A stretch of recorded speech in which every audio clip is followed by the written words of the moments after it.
On a d'autres questions aussi, et on va donc aborder la question de la sécurité. De la sécurité, c'est ça. Donc je m'adresse à vous, Monsieur Nikolic. On enchaîne. Donc c'est aussi une thématique importante pour les électeurs, évidemment.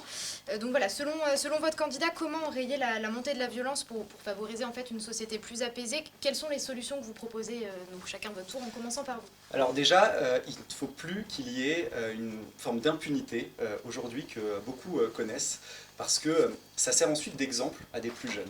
Et c'est assez insupportable, parce qu'on a le cycle classique aujourd'hui de la délinquance, c'est une première arrestation assez jeune, de plus en plus jeune d'ailleurs, parfois pour des faits de violence, des individus qui sont mis en garde à vue, qui sont relâchés très rapidement, qui sont ensuite condamnés à un rappel à la loi, comme s'ils ne savaient pas qu'agresser quelqu'un était négatif, et ensuite qui vont avoir du sursis. Je parle évidemment, il peut y avoir des exceptions, mais je parle vraiment, c'est un cycle général, et donc une espèce d'impunité qui sert d'exemple à d'autres, et on ne peut pas enfermer les gens dans cet exemple-là. Il faut sortir de cette loi du plus fort, et de cette espèce d'injustice qui fait que quand on commet des actes graves parfois, et quand on impose cette loi la plus injuste, la plus violente, eh bien on ne craint rien ou presque. Et donc il faut évidemment que dès le premier fait, il y ait une sanction très claire, avec d'abord quand on est mineur, être mis dans des centres justement pour être éduqué, amené vers quelque chose de plus positif pour qu'ensuite on puisse s'intégrer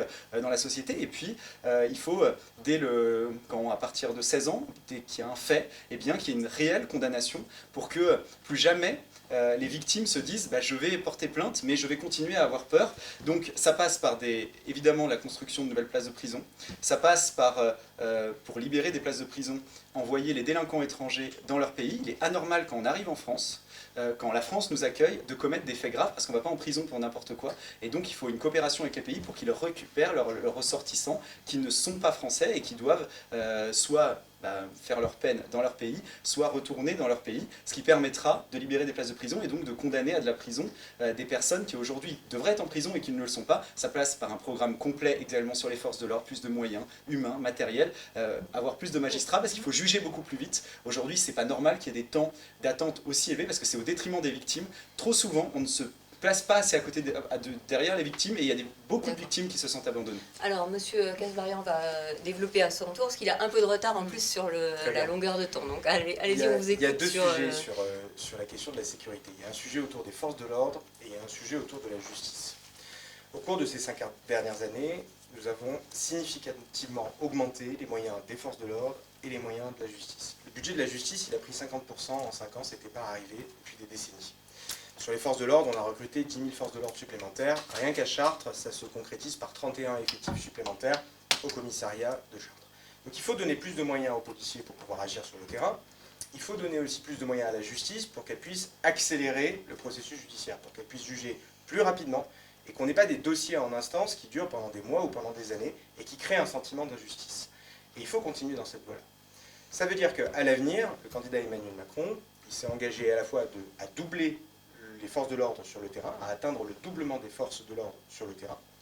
Ça veut dire qu'au niveau de la justice, nous, ce que nous proposons, c'est à horizon 2027 de recruter 8500 magistrats et effectifs de justice, parce qu'il faut des moyens. Il faut également simplifier la procédure judiciaire pour que ça aille plus vite. Il faut aussi libérer du temps de policiers en simplifiant au niveau administratif ce qu'ils ont à faire, dans l'administratif si vous voulez, pour qu'ils puissent réellement être sur le terrain et qu'ils puissent agir. Et puis il y a un certain nombre de délits qui peuvent être transformés en amendes et qui peuvent permettre d'aller beaucoup plus vite pour éviter d'alourdir le processus judiciaire. Et nous, ce que l'on propose, c'est d'accélérer le processus judiciaire en créant des amendes qui permettent d'aller beaucoup plus vite, parce que l'objectif, c'est que quand il y a une faute, qu'il y ait une sanction. Que quand il y a quelqu'un qui rompt avec la loi, qu'il soit sanctionné le plus vite possible pour qu'il n'y ait pas un sentiment d'impunité qui puisse se développer.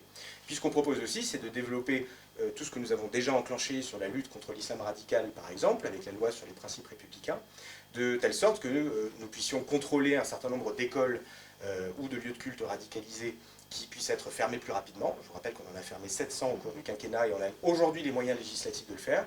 Il faut continuer à pouvoir lutter contre l'islam radical avec des outils juridiques et législatifs qui existent et qu'il faut maintenant appliquer et suivre dans le temps. C'est un travail global, c'est un travail de fond qui nécessite encore une fois plus de moyens, plus de simplification administrative, parce que l'objectif, encore une fois, c'est d'aller plus vite, d'être plus efficace sur le terrain et que les Français qui aspirent légitimement à avoir une vie paisible puissent avoir une sécurité totale où qu'il soit sur le territoire.